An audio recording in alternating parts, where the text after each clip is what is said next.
A day of celebration generally is in the first place dedicated to retrospect, especially to the memory of personages who have gained special distinction for the development of the cultural life. This friendly service for our predecessors must indeed not be neglected, particularly as such a memory of the best of the past is proper to simulate the well-disposed of today to a courageous effort. But this should be done by someone who, from his youth, has been connected with this state and is familiar with its past, not by one who like a gypsy has wandered about and gathered his experiences in all kinds of countries. Thus there is nothing else left for me but to speak about such questions as, independently of space and time, always have been and will be connected with educational matters. In this attempt I cannot lay any claim to being an authority, especially as intelligent and well-meaning men of all times have dealt with educational problems and have certainly repeatedly expressed their view clearly about these matters. From what source shall I, as a partial layman in the realm of pedagogy, derive courage to expound opinions with no foundations except personal experience and personal conviction? If it were really a scientific matter, one would probably be tempted to silence by such considerations. However, with the affairs of active human beings, it is different. Here knowledge of truth alone does not suffice. On the contrary, this knowledge must continually be renewed by ceaseless effort, if it is not to be lost. It resembles a statue of marble which stands in the desert and is continuously threatened with burial by the shifting sand. The hands of service must ever be at work, in order that the marble continue lastingly to shine in the sun. To these serving hands mine also shall belong. The school has always been the most important means of transferring the wealth of tradition from one generation to the next. This applies today in an even higher degree than in former times, for, through modern development of the economic life, the family as bearer of tradition and education has been weakened. The continuance and health of human society is therefore in a still higher degree dependent on the school than formerly. Sometimes one sees in the school simply the instrument for transferring a certain maximum quantity of knowledge to the growing generation. But that is not right. Knowledge is dead. The school, however, serves the living. It should develop in the young individuals those qualities and capabilities which are of value for the welfare of the commonwealth. But that does not mean that individuality should be destroyed and the individual become a mere tool of the community, like a bee or an ant. For a community of standardized individuals without personal originality and personal aims would be a poor community without possibilities for development. On the contrary, the aim must be the training of independently acting and thinking individuals, who, however, see in the service of the community their highest life problem. As far as I can judge, the English school system comes nearest to the realization of this ideal. But how shall one try to attain this ideal? Should one perhaps try to realize this aim by moralizing? Not at all. Words are and remain an empty sound, and the road to perdition has ever been accompanied by lip service to an ideal. But personalities are not formed by what is heard and said, but by labor and activity. The most important method of education accordingly always has consisted of that in which the pupil was urged to actual performance.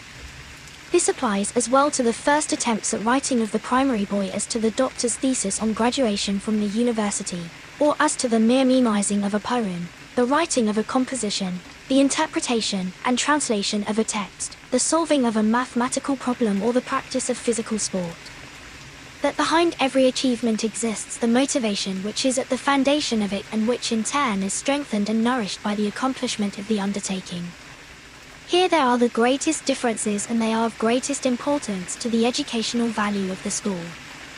The same work may owe its origin to fear and compulsion, ambitious desire for authority and distinction, or loving interest in the object and a desire for truth and understanding, and thus to that divine curiosity which every healthy child possesses, but which so often early is weakened. The educational influence which is exercised upon the pupil by the accomplishment of one and the same work may be widely different, depending upon whether fear of hurt, egoistic passion, or desire for pleasure and satisfaction are at the bottom of this work. And nobody will maintain that the administration of the school and the attitude of the teachers does not have an influence upon the molding of the psychological foundation for pupils. To me the worst thing seems to be for a school principally to work with methods of fear, force, and artificial authority.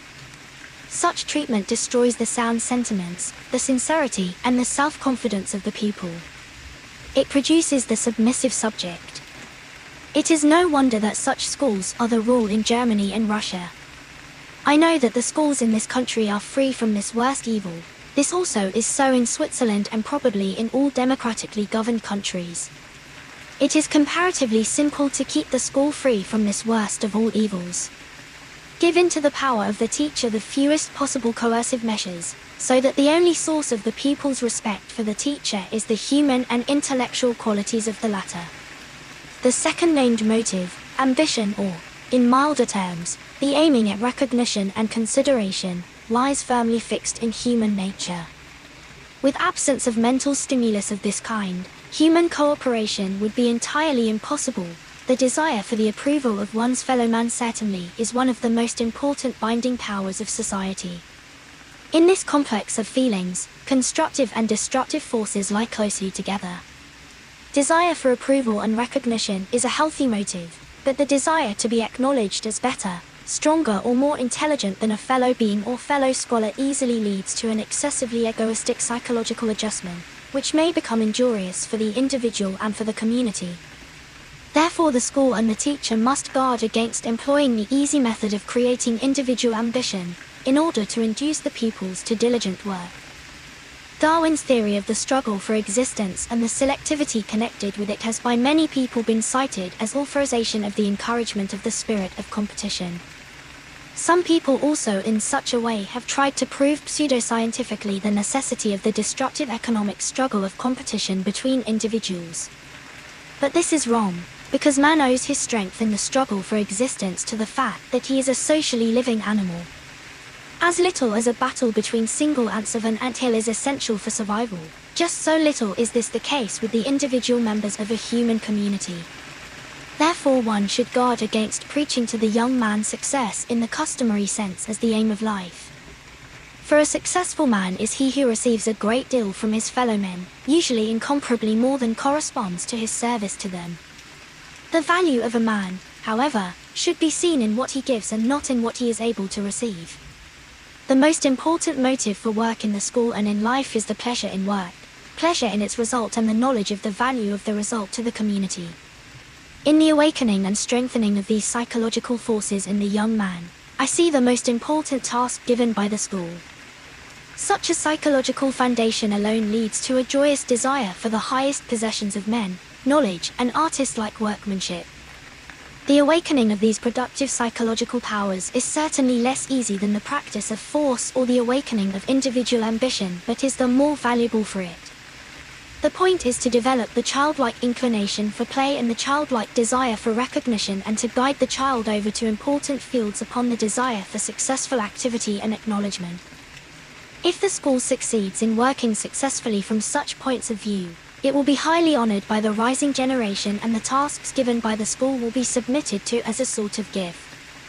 I have known children who preferred school time to vacation. Such a school demands from the teacher that he be a kind of artist in his province. What can be done that this spirit be gained in the school?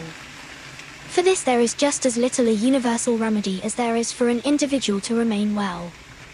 But there are certain necessary conditions which can be met.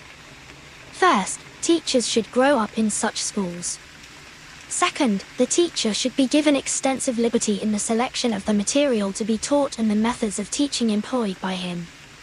For it is true also of him that pleasure in the shaping of his work is killed by force and exterior pressure. If you have followed attentively my meditations up to this point, you will probably wonder about one thing. I have spoken fully about in what spirit, according to my opinion, youth should be instructed.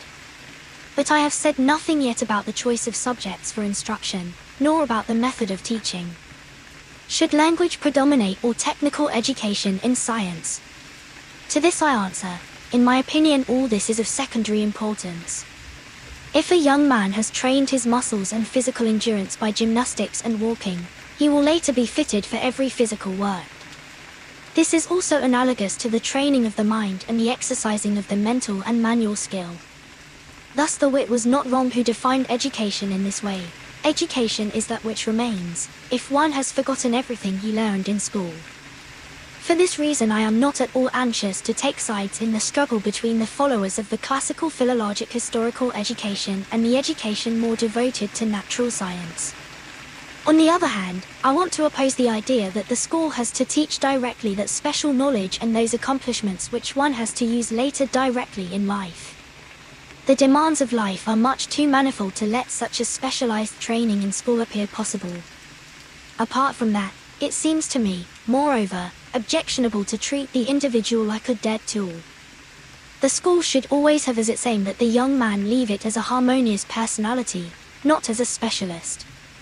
This, in my opinion, is true in a certain sense even for technical schools, whose students will devote themselves to a quite definite profession. The development of general ability for independent thinking and judgment should always be placed foremost, not the acquisition of special knowledge. If a person masters the fundamentals of his subject and has learned to think and work independently, he will surely find his way and besides will better be able to adapt himself to progress and changes than the person whose training principally consists in the acquiring of detailed knowledge.